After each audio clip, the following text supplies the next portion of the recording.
এখানে ভিজিয়ে রেখেছি শস্য, পোস্ত, কাজু বাদাম আর কাঁচা লঙ্কা, জিরে, লবণ দিয়ে ভিজিয়ে রেখেছি। ওটাকে পেস্ট বানাবো। আর এখানে পাবদা মাছ একদম ফ্রিজ থেকে বের করে ভিজিয়ে রেখেছি, বরফ ছেড়ে গেছে। এখন লবণ আর হলুদ দিয়ে এটাকে ভেজে নেব। তেল গরম হয়ে গেছে, একদম কড়াই দিয়ে দিয়েছি ফ্রাই করার জন্য।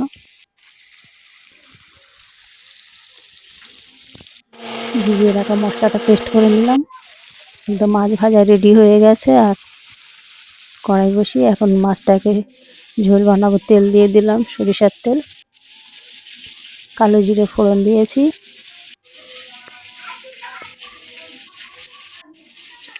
এখন পেস্ট করা মশলাটাকে দিয়ে দেবো। একটু হলুদ দিলাম, একটু শুকনো লঙ্কা, লবণ দিয়ে দিয়েছি আর একটু পরিমাণ মতো চিনি। ফুটে উঠেছে, ভাজা মাছ দুটোকে দিয়ে দিলাম।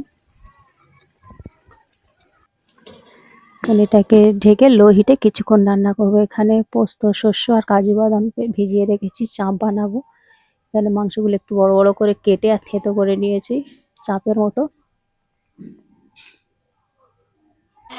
মশলাটাকে পেস্ট করে নিলাম। আর এখানে দিয়ে দিচ্ছি শুকনো লঙ্কা, হলুদ, লবণ, বিরিয়ানির মশলা দিয়ে দিলাম, আর লেবুর রস খানিকটা দিয়ে দিচ্ছি।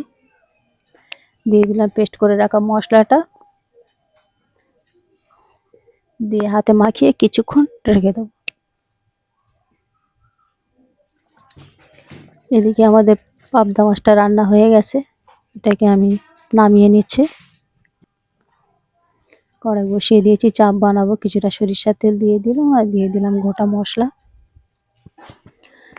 দুটো তেজপাতা দিয়ে দিলাম। আর একে একে এই মাংসটা, ম্যারিনেট করা মাংসটাকে আমি দিয়ে দেবো। এবার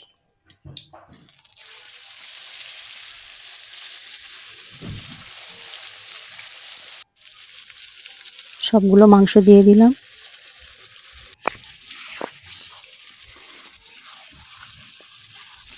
দিয়ে কিছুক্ষণ কষিয়ে নেব ভালো মতো।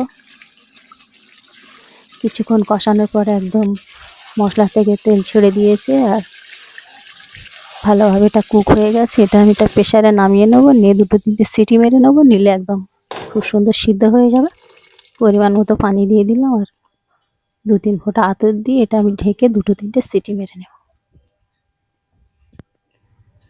দুটো তিনটে সিটি মারার পর একদম মাংসটা কুক হয়ে গেছে। একটু ঘি দিয়ে দিলাম, ঘি দিয়ে নামিয়ে নেব। ঘি একদম টেবিলে দিয়ে দিয়েছি। পাবদা মাছের ঝাল শস্য পোস্ত দিয়ে, শস্য আর পোস্ত দিয়ে এখানে চাপ, আর এখানে আছে সাদা ভাত। আজকের মতো ভিডিওটা এখানে শেষ করছি।